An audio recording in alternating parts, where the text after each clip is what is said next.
Maulid Hasanah dengan judul Maulid Buya, bagaimana menanamkan rasa rindu kepada Nabi Muhammad SAW, kepada Dr. Buya Rozi Asmifah Dr. Nah izinnya izin Ustaz. Stop.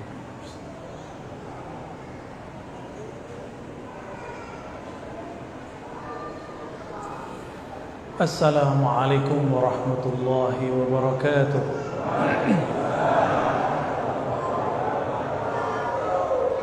Alhamdulillahilladzi ja'alana min ummati sayyidina Muhammad sallallahu alaihi wasallam. Walhamdulillah thumma alhamdulillahilladzi abrazana fi akhir zaman min ummati sayyidina Muhammad sallallahu alaihi wasallam. Ashhadu an la ilaha illallah wa ashhadu anna Muhammadan abduhu wa rasuluh. Allahumma salli wa sallim wa barik alaihi. Assalatu wassalamu alayka ya sayyidana ya Rasulullah. Assalatu wassalamu alayka ya abal arwah. Assalatu wassalamu alayka ya sayyidal awwalin ya sayyidal akhirin ya sayyidal anbiya'i wal mursalin. Salamullah alaikum warahmatullahi wabarakatuh.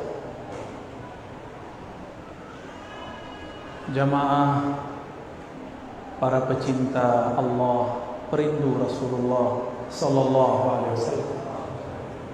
Meskipun dari tadi kita sudah baca salawat-salawat kepada baginda Rasul sallallahu alaihi wasallam, kita juga sedang dengarkan ayat tentang hakikat Rasulullah sallallahu alaihi wasallam.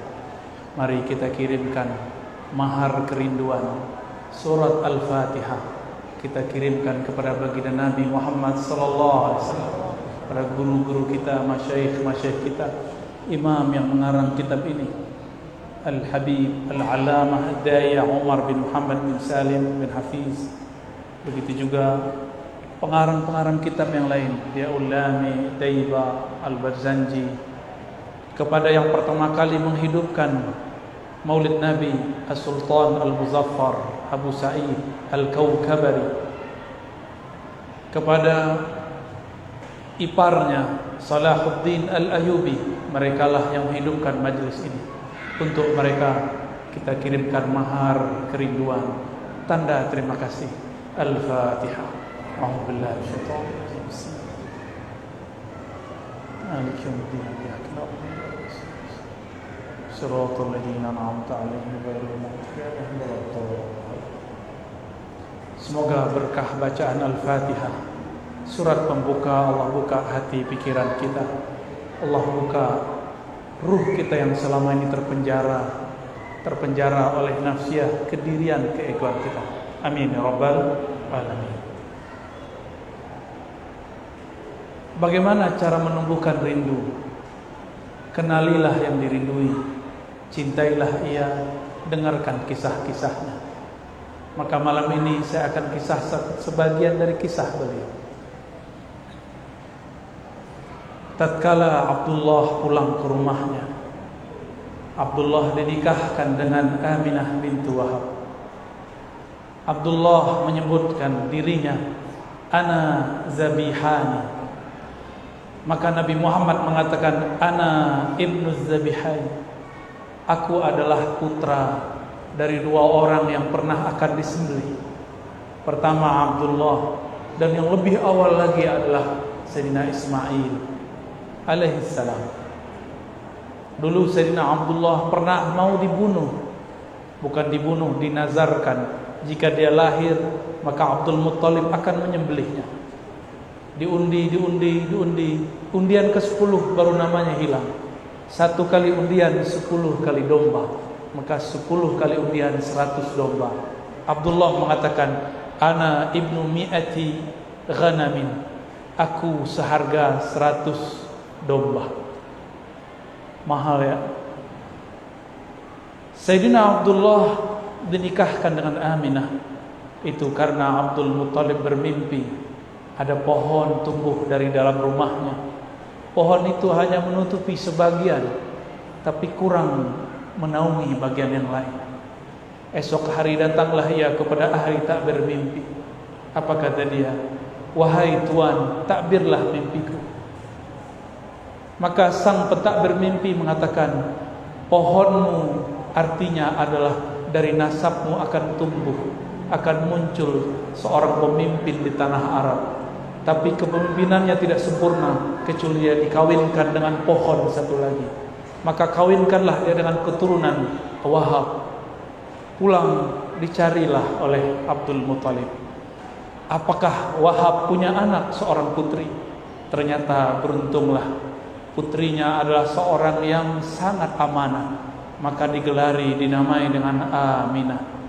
Abdullah hamba Allah menikah dengan Aminah, perempuan yang menjaga rahasia-rahasia.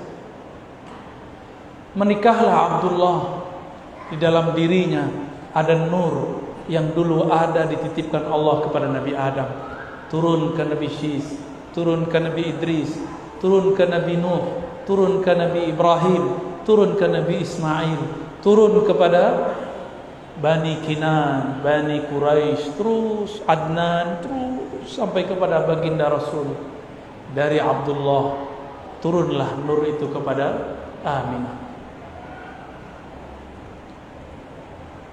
Aminah kemudian dipanggillah Abdullah. Ia mengatakan, wahai istriku tercinta, aku mohon izin untuk berdagang seperti sedia kala. Berangkatlah Abdullah, pergilah ia ke tanah Syam. Tapi sebelum pulang, sebelum sampai di rumah, umur tidak panjang. Betapa malang Aminah, masih muda sudah menjadi janda. Bagaimana nasib perut yang sudah ada isinya? Di situ ada jabang bari yang nanti lahir tanpa ayah, yatim sebelum dia lahir. Namun Allah tidak pernah tidur, tidak pernah lupa. Yang dititipkan Allah ke dalam perut Sayyidah Aminah adalah kasihnya. Maka Allah Subhanahu wa taala hampir setiap malam, setiap hari mengirimkan kabar gembira, mengirimkan makanan-makanan surgawi kepada Sayyidah Aminah. Hamillah Sayyidah Aminah. Pada minggu-minggu pertama ia hamil, datanglah Sayyidina Jibril menyeru dari langit, ya Aminah, yang engkau kandung adalah Sayyidul Alam, yang engkau kandung adalah penghulu alam semesta. Meskipun engkau menjadi janda, tapi Allah Subhanahu wa taala akan menjagamu, karena yang di dalammu adalah kekasihnya. Esok hari datang lagi Mikail. Esok besoknya lagi datang lagi Adam. Datanglah nabi-nabi, nabi-nabi yang utama sampai nabi-nabi yang tidak disebutkan namanya. Mereka semua mengatakan, wahai Aminah, janganlah bersedih. Yang engkau kandung adalah kekasih pemilik alam semesta. Maka Aminah tidak pernah merasa kesepian, meskipun suaminya tidak pernah pulang kecuali hanya namanya. Bayangkan jika ada di antara saudari-saudariku baru menikah, baru hamil, suaminya wafat. Malangnya nasib. Tapi Allah tidak pernah tidur. Allah hiburlah ibunda Rasulullah sallallahu alaihi wasallam. Jika dulu Sayyidatuna Maryam dikirimkan buah-buah surga, dijamin kedatangannya, maka yang di dalam perut Sayyidah Aminah lebih mulia daripada Sayyidina Isa yang dikandung Sayyidatuna Maryam. Tentulah penjagaan dan jaminan Allah lebih tinggi dan lebih besar kepadanya.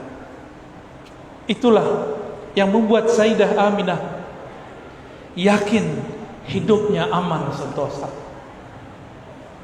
Sejak saat itulah Aminah percaya di dalam perutnya ada seseorang yang dia akan menjadi nabi akhir zaman.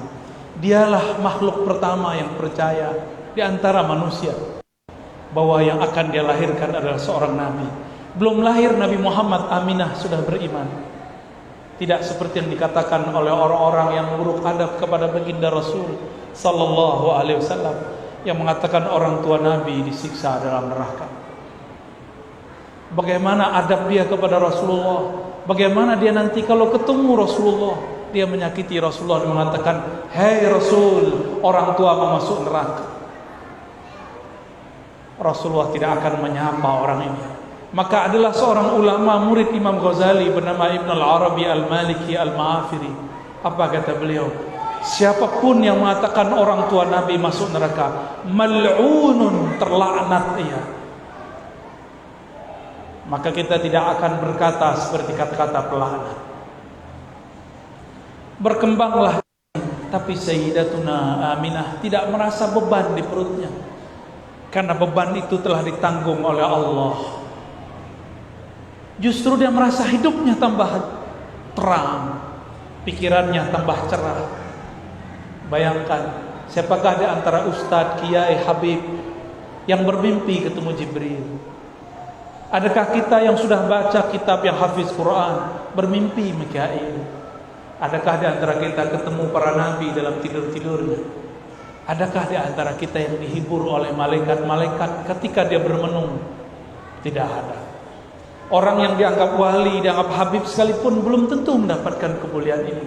Itulah Aminah radhiyallahu taala anha, awwalu man amana bi nubuwwatihi qabla miladi.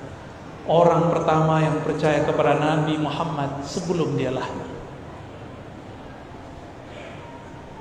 Pendek cerita, sampailah 9 bulan. Allah pun menghadirkan 2 ruh mulia, Sayyidatuna Asiyah yang dulu pernah beriman di bawah kezaliman Fir'aun, dan yang kedua Maryam yang dulu pernah dikucilkan oleh orang-orang sukunya Alu Imran. Mereka datang, ruhnya datang menyambut baginda Nabi Muhammad sallallahu alaihi wasallam. Apa kata Sayyidatuna Aminah? Ketika aku melahirkan Muhammad, raaitu nur, aku melihat cahaya. Cahaya itu meliputi langit, meliputi bumi. Cahayanya membuat bergetar kekaisaran Romawi, membuat padam tuhan-tuhan Majusi, membuat roboh runtuh berhala-berhala Makkah. Cahaya di atas cahaya, bahkan matahari pun bergetar.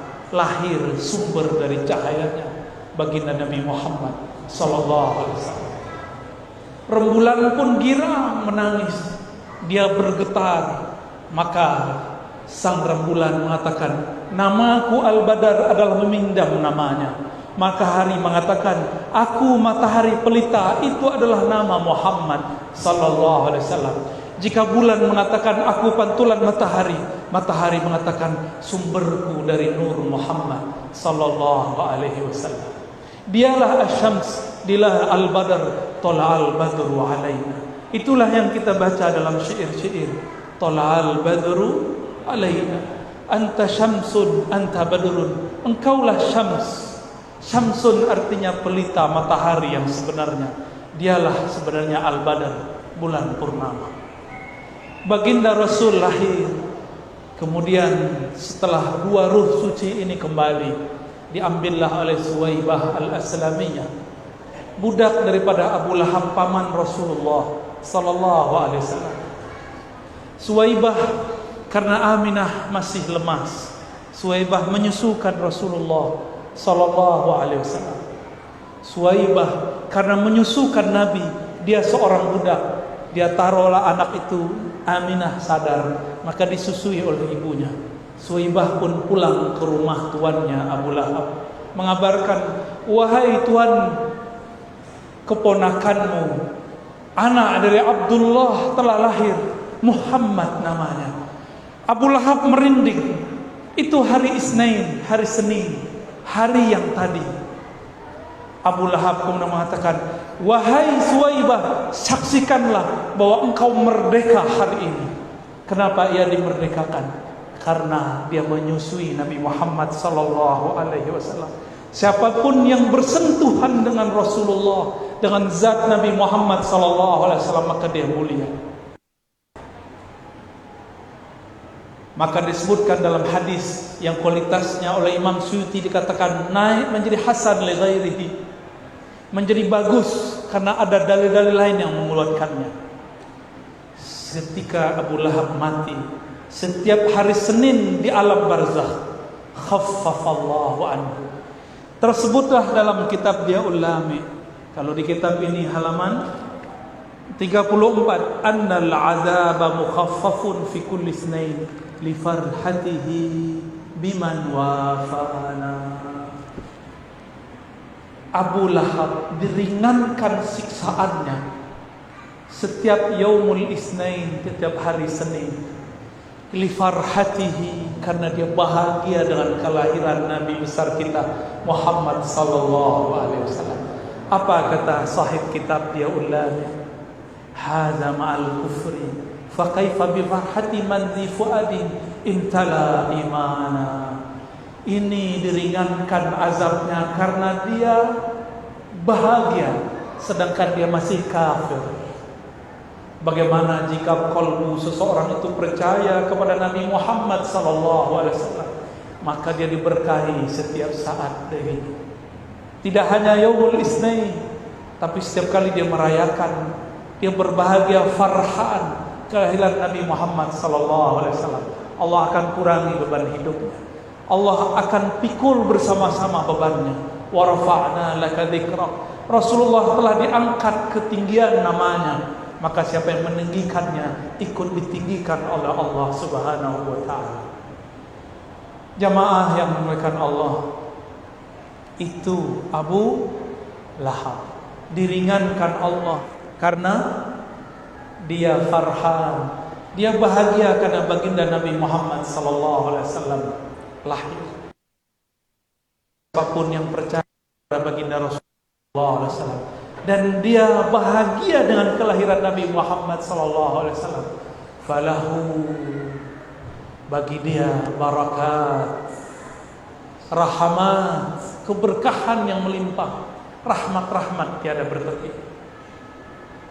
Suwaibah menyusui Rasulullah karena orang Arab Makkah saat itu punya tradisi menyusukan anaknya kepada selain mereka. Maka muncullah masa, adalah hari di saat orang-orang dari Bani Sa'diyah datang untuk menyusui orang Mekah. Sebanyak itu perempuan yang gemuk-gemuk, ibu-ibu yang baru melahirkan, tidak ada satupun yang minat Rasulullah SAW. Rasulullah SAW disodorkan ke ibu yang cantik, yang gemuk, kira-kira air susunya sangat banyak. Ternyata beliau tidak mau. Kenapa?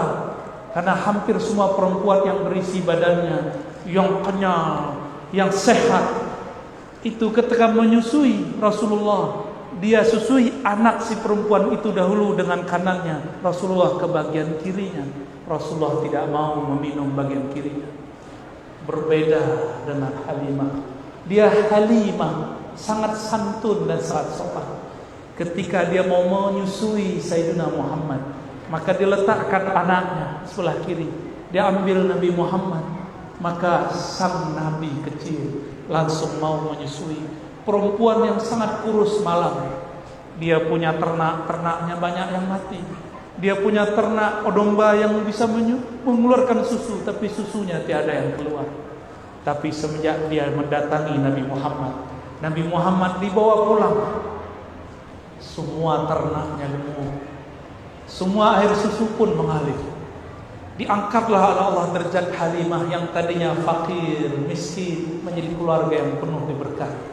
Tadinya mendapatkan bagian sedekah susu, sekarang dia membagi bagian susu ke tetangga-tetangganya.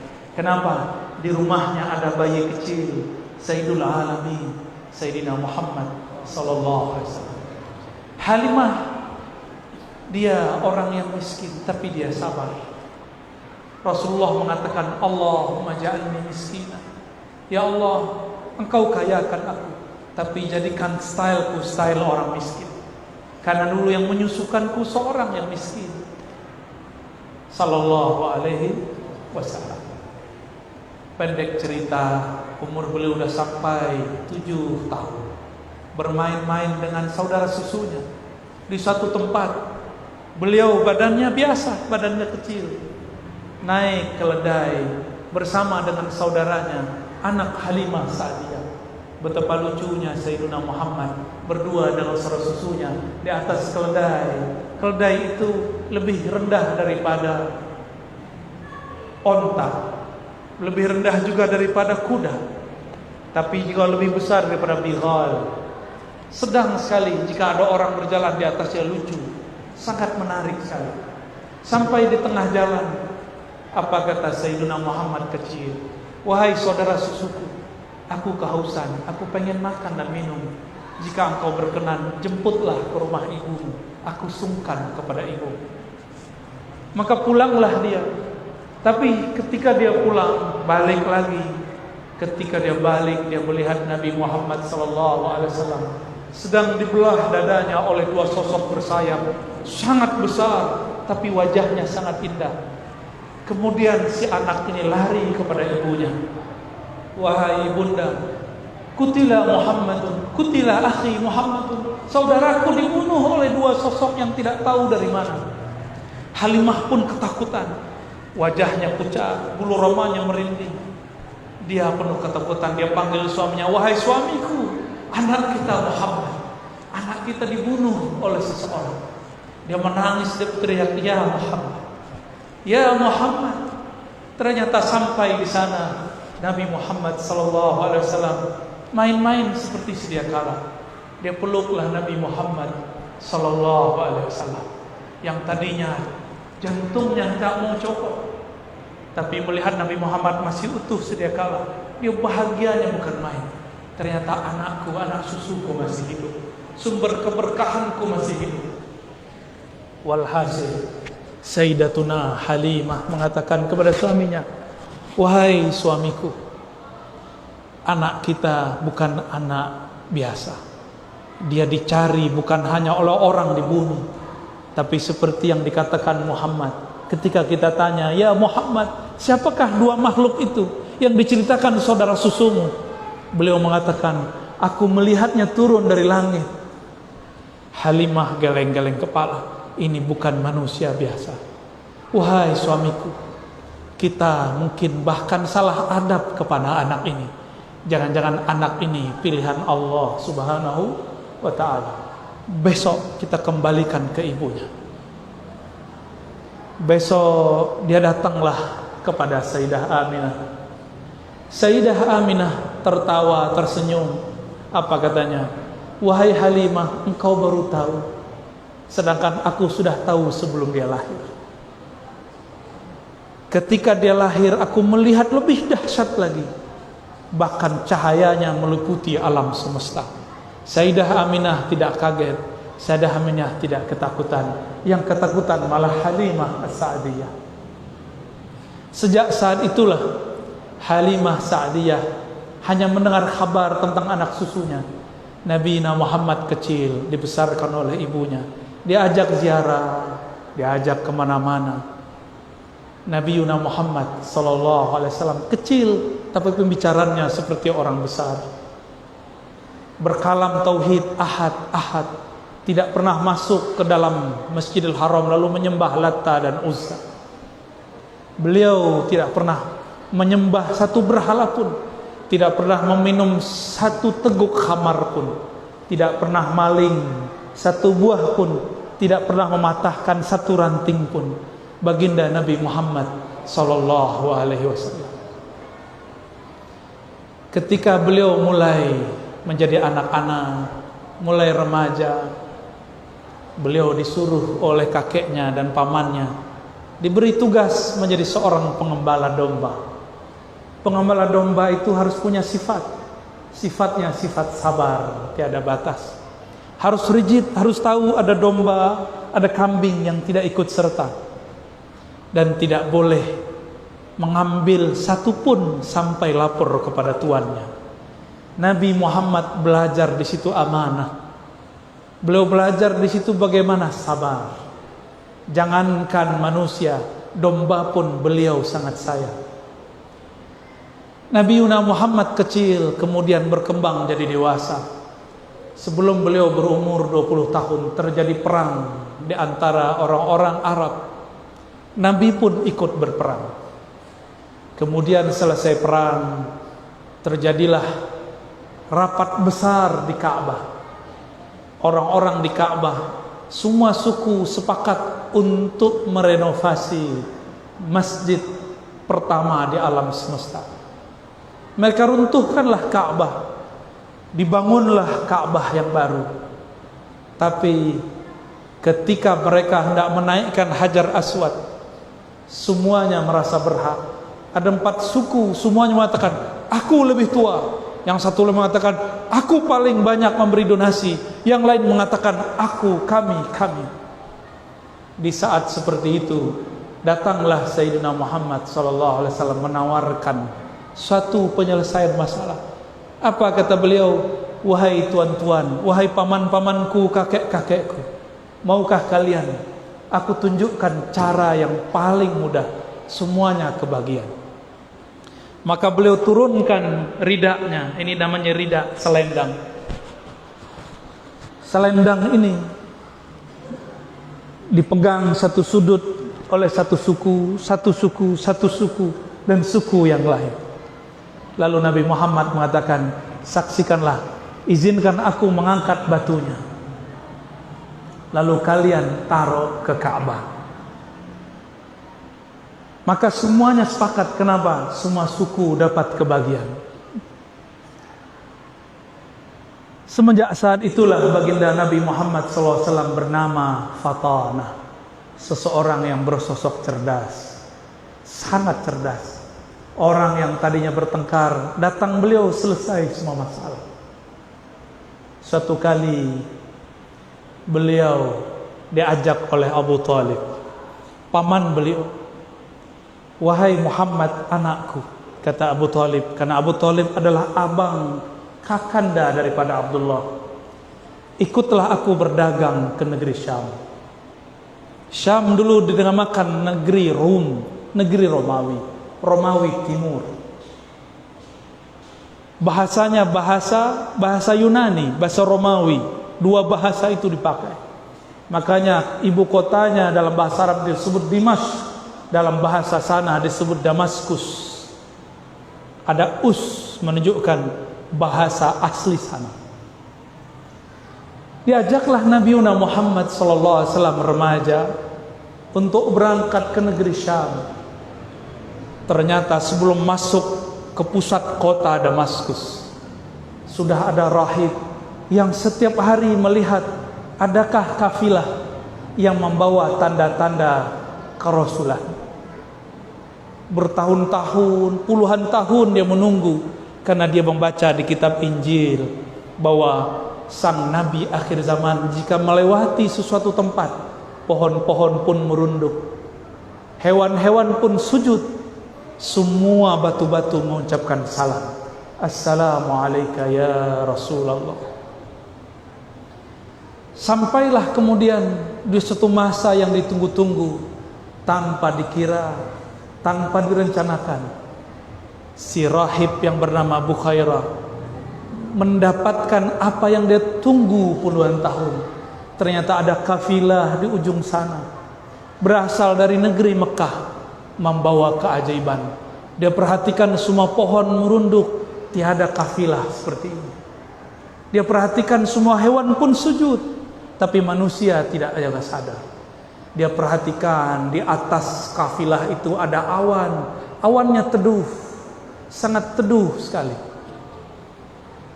Langsunglah Bukhairah mengatakan kepada semua orang yang aktif, yang berkhidmat di kanisahnya, wahai anak-anakku, mari sambut makhluk akhir zaman. Siapkan makanan terzat, kita sambut dia dengan makanan paling nikmat. Sampailah saat itu, mendekatlah kafilah. Ternyata pemimpin kafilah adalah Abu Talib. Abu Talib pun disambut oleh rahib yang bernama Bukhairah. Diajak makan semuanya, tapi dilihat ke atas, kenapa awannya tiada? Bertanyalah Bukhairah sang rahib, wahai Tuan Abu Talib, adakah engkau menyisakan anggotamu di belakang? Apa kata Sayyiduna Abu Talib? Ada, masih bocah kecil, masih belajar-belajar berdagang. Gak penting bagimu, cukup aku berhadapan denganmu dan kawan-kawanku, saudara-saudaraku. Kata rahib, tidak, antarkan aku kepadanya, bawa makanan ternikmat. Maka Abu Talib pun menghantarkan. Bertemulah Bukhairah, bertemulah ia. Tidak sanggup dia menahan air matanya, dia peluk Muhammad kecil. Apa kata dia? Hadza sayyidul alamin. Ini adalah penghulu alam semesta. Abu Talib pun bertanya, wahai Bukhairah, apa-apaan engkau? Apa buktinya? Kenapa engkau mengatakan ponakanku ini, anakku ini adalah penghulu alam semesta? Apa kata Bukhairah? Di dalam kitab suci kami ditulis, Nabi akhir zaman tiadalah melewati suatu pohon kecuali pohon runduk kepadanya. Melewati suatu gunung, bebatuan-bebatuan pun mengucapkan salam kepadanya. Tiadalah hewan melewatinya kecuali sujud kepadanya. Aku memperhatikan dia semenjak engkau datang dari sudut jalan sana sampai di tempat ini. Inilah Sayyidul Anbiya wal Mursalin, penghulu semua nabi, penghulu semua nabi dan rasul. Tercenganglah Abu Talib. Ternyata keponakannya bukan sembarang orang. Wajar, ini anak dari sosok Abdullah yang harganya 100 domba. Akhirnya Bukhairah mensabdakan kalamnya. Apa katanya? Wahai Abu Talib, tolong dengarkan kata-kataku. Pulangkan anakmu hari ini juga. Jangan bawa ke dalam kota. Jika orang-orang Rum mengetahui ciri-ciri anakmu, mereka akan membunuhnya. Sayaqtuluna. Dalam riwayat yang tidak disebutkan, terjadilah dialog panjang Bukhairah dengan sang Nabi. Karena sang Nabi tidak pernah syirik. Sang Nabi selalu berkalam-kalam tauhid. Disitulah sempurnanya tauhid Bukhairah. Disitulah dia sudah percaya kepada Nabi Muhammad sebelum beliau mendakwahkan kenabiannya. Itulah kesempurnaan Bukhairah. Dia mendapatkan dua keutamaan. Iman ke Nabi Isa, iman ke Nabi Musa. Dia juga iman kepada Nabi akhir zaman. Setelah itu tidak disebutkan lagi kabar. Dikirimlah seseorang untuk mengantarkan Nabi Muhammad pulang. Nabi Muhammad pun kembali menjadi pengembala domba. Bukhairah tidak dikabarkan kecuali dia wafat. Sempurna imannya. Dia berdoa, ya Rabb, hajatku telah sampai. Aku telah bertemu sang Nabi akhir zaman. Jemputlah aku. Meninggallah ia. Ditutuplah kanisahnya. Sallallahu alaihi wasallam. Itulah Nabiuna Muhammad sallallahu alaihi wasallam. Ia jika ditemui oleh bebatuan, batu mengucapkan salam kepadanya. Salam itulah yang antum baca tadi. Ya Nabi, salam alaik. Salam itu dimasukkan ke dalam kitab-kitab yang berisikan madaih, maulid. Itulah yang kita baca. Karena kita malu kepada pepohonan, malu kepada hewan-hewan, malu kepada bebatuan. Batu yang keras kenal Rasulullah. Betapa keras kolbu ini. Orang mahalul qiyam disebut assalamu alaika. Ya Nabi, salam alaika. Tapi hati ini tidak juga tersentuh, tidak juga merinding, tidak juga bergetar. Betapa bohongnya kita. Disebut namanya tidak berselawat, disebut kisahnya tidak merinding, disebut sifat-sifatnya tidak merindu. Bagaimana kita mengikuti syair kullul qulub, semua kolbu kepada habibnya, ilal habibi tamilu, kepada kekasihnya pasti condong. Jika disebut nama kekasih, pasti air matanya mengalir. Inilah yang ditahan-tahan para perindu. Inilah yang ditahan-tahan para pecinta. Jika kolbunya kuat, dia bisa menahan tangisnya kepada baginda Nabi Muhammad sallallahu alaihi wasallam. Pendek cerita, Nabi Muhammad pun kemudian melakoni menjadi manusia biasa. Abu Talib pun menjaga secret rahasia itu, sehingga banyak yang tidak tahu bahwa Abu Talib termasuk orang nomor 2 yang percaya kepada Nabi Muhammad SAW. Mungkin nomor 3 setelah Bukhairah. Tapi kadang-kadang kita menggunakan beberapa riwayat yang lain bahwa Abu Talib dikatakan tidak beriman. Saya meyakini Abu Talib adalah orang nomor 3 atau nomor 2 yang beriman setelah Sayyidah Aminah, Bukhairah, lalu Abu Talib. Apakah kurang perjuangan Abu Talib ketika orang-orang Quraisy yang kafir ingin membunuh Nabi Muhammad? Beliaulah yang menjaga. Apa perjuangan antum kepada Rasulullah sehingga berani mengatakan Abu Talib kafir? Adakah yang menjaga Rasulullah SAW seperti Abu Talib? Adakah yang berkorban hidup matinya untuk Rasulullah seperti Abu Talib? Maka beradablah kepada Rasulullah. Hentikan kata-kata Abu Talib finnar, kata-kata Abdullah finnar, kata-kata Aminah finnar. Itu kata-kata yang membuat nabimu sedih, kata-kata yang membuat Nabi Muhammad tidak suka. Satu kali Zainab binti Abi Lahab datang kepada Rasulullah menangis. Wahai pamanku Rasulullah, aku dicaci maki oleh orang-orang yang merupakan sahabatmu. Apa kata mereka?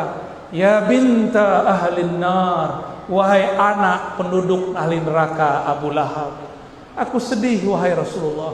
Maka orang yang memanggil Zainab dengan panggilan ejekan ini disidang oleh Rasulullah. Lalu Rasulullah mengatakan, la tuhzil ahya bil amwat. Jangan kamu sakiti orang yang hidup karena perilaku orang yang mati. Betapa menyakitkan ketika ada orang mengatakan hari ini kedua orang tua Nabi masuk neraka. Nauzubillah summa nauzubillah. Wajar jika Ibnul Arabi mengatakan mal'un, terlaknat. Kalau terlaknat berarti 11-12 dengan syaitanir rajim. Nauzubillah min. Wajar dia kurang ajar kepada guru-guru kita, kurang ajar kepada zuriat Nabi, kurang ajar kepada ulama-ulama kita, kepada orang tua Nabi pun dia kurang ajar. Maka mari selamatkan masjid-masjid kita dari mereka. Selamatkan anak-anak kita daripada ajaran-ajaran mereka. Jangan sampai anak-anak kita, saudara kita kesusupan, kegelapan, kufriyahnya iblis.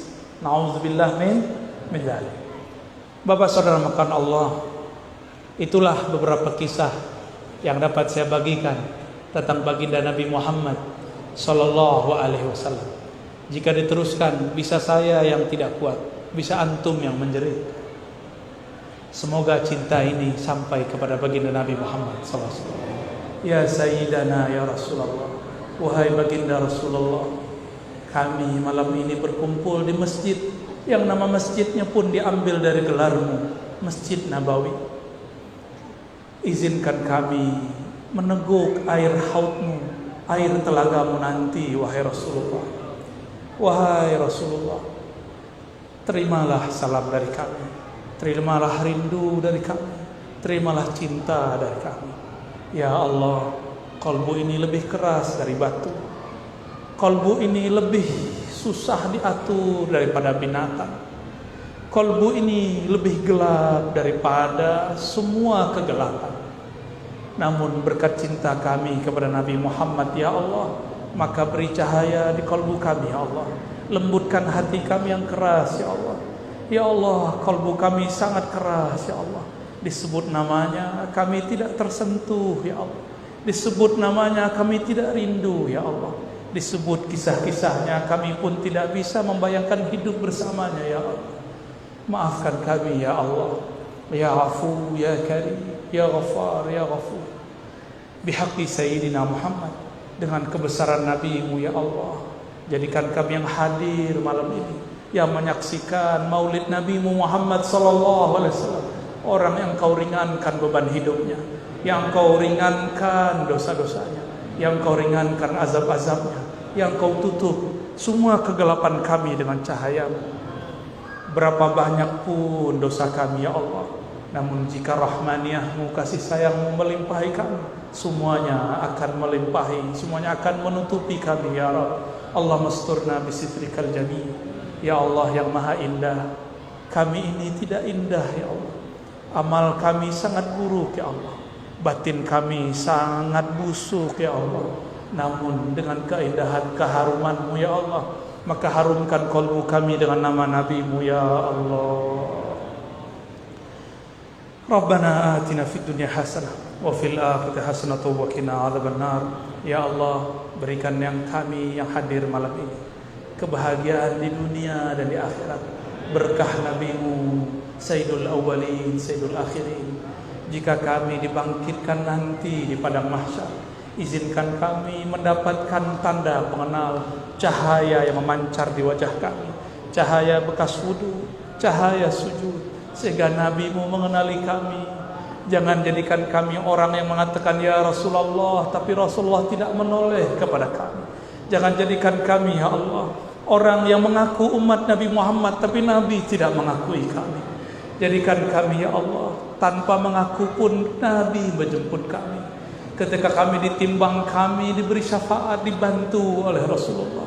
Ketika kami ditanya dalam kubur, Nabi membersamai kami. Ketika kami berjalan di sirat-Mu, kami dibimbing oleh Rasulullah. Ketika kami antri di depan pintu-pintu surga-Mu, jadikan kami mendapatkan syafaat Nabi-Mu sallallahu alaihi wasallam.